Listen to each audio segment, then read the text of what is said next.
Je suis en compagnie de Simon Lebert. Bonjour Simon, Bonjour. que j'ai déjà eu le plaisir de recevoir. On vient prendre des nouvelles de Intuition Robotique et Technologie dont vous êtes le cofondateur, puisque vous avez conçu ILO, un robot éducatif qui facilite l'apprentissage de la programmation, le code informatique et également de la robotique dès le plus jeune âge. On parle de 5-6 ans, hein. Voilà, comme début d'apprentissage. Ça vous semble essentiel aujourd'hui encore d'apprendre la robotique dès le plus jeune âge?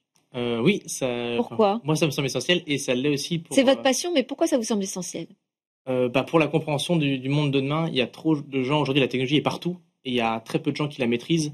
Et c'est en cela que, par exemple, le ministère a mis en place l'enseignement de l'algorithmie dès la classe de CP pour justement avoir une logique algorithmique. Tout le monde ne sera pas roboticien, tout le monde ne sera pas informaticien, mais tout le monde utilisera ces outils tous les jours. Et l'idée, c'est que le gap entre les gens qui le maîtrisent et ceux qui l'utilisent soit quand même assez faible. Et que tout à chacun puisse être en capacité de pouvoir réparer, parce que le robot peut aussi aider à la réparabilité, mais aussi comprendre le code, savoir quand ça marche pas, qu'est-ce qu'un bug, et pas juste se dire bah c'est un bug et je sais pas, j'achète un nouveau produit.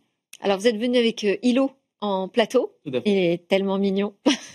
Et dites-nous, il est assez simple à programmer, à fabriquer. Alors, qu'est-ce qui va nous apprendre si on a 5-6 ans? Qu'est-ce qu'on peut faire avec Hilo? Bah, de 5-6 ans, vous avez à apprendre l'initiation à l'algorithmie, c'est-à-dire se faire des choses très simples, étape par étape. Et en fait, vous avez aussi vous donner le goût à la robotique. Et vous évoquez, il est mignon, et c'est le but, c'est d'avoir quelque chose qui enjoue les enfants, qui les motive à travailler cette matière-là. Parce C'est qu'aujourd'hui, comme un jouet, c'est mais comme qu'ils vont un, pouvoir fabriquer entièrement de A à Z.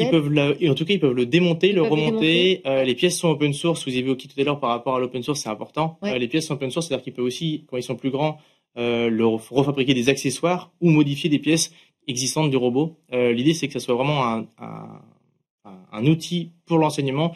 Et ça va, comme vous l'évoquez, très jeune, et ça va jusqu'au niveau universitaire, où ils font du multi-robot avec plusieurs robots. Ils travaillent, par exemple, pour bouger une balle ensemble.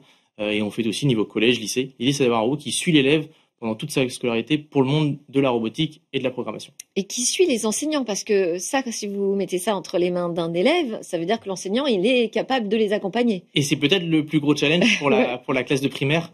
Pour les classes de collège, les enseignants sont habitués à la robotique et aux outils qu'on travaille. On travaille par exemple avec la plateforme VitaScience que les enseignants connaissent. Ouais. Mais pour les primaires, les enseignants de primaire, il faut quelque chose de très facile à utiliser.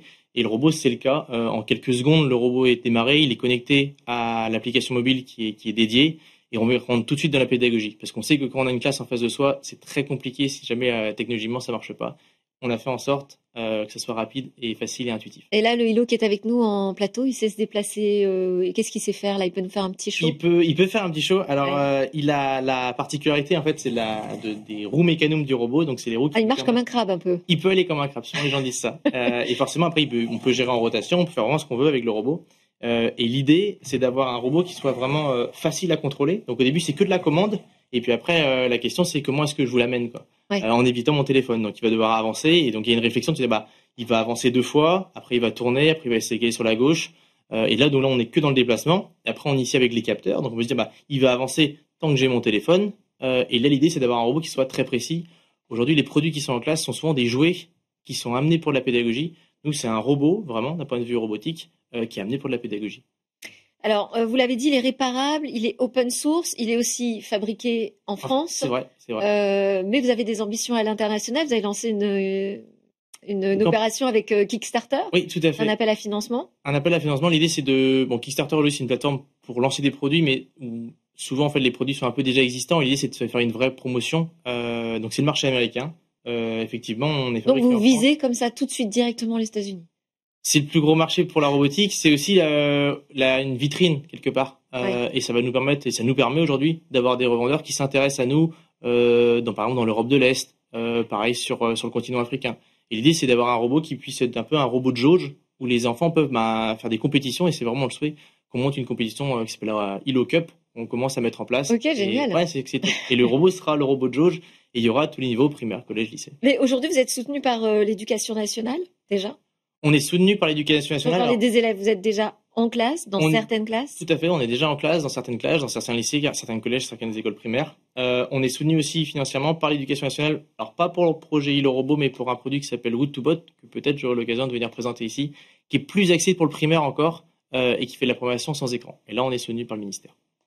Ah bah oui, le sans écran, ça c'est un grand thème du ministère. C'est un grand thème du ministère et c'est une complexité, c'est d'apprendre l'algorithmie sans écran. Ouais. Le robot Hilo le fait un peu. Parce que là, Hilo, on utilise quand même son smartphone, je vois une application. Il faut, l'idée c'est d'avoir quelque chose qui soit aussi tout le temps mis à jour et on a nécessité d'avoir le téléphone. Hilo a des modes sans écran, mais n'est pas un robot dédié au sans écran. Et là, au ministère de Finances, c'est pour un robot dédié au sans écran. Merci beaucoup, Simon Lebert. Donc, je vais vous recevoir bientôt, j'imagine. Ça sera avec grand plaisir. Je rappelle, vous êtes le cofondateur d'Intuition Robotique et Technologie. Allez, c'est le moment de notre grande interview. On va s'intéresser à Chat Control avec le porte-parole en France des pétitionnaires scientifiques contre ce dispositif.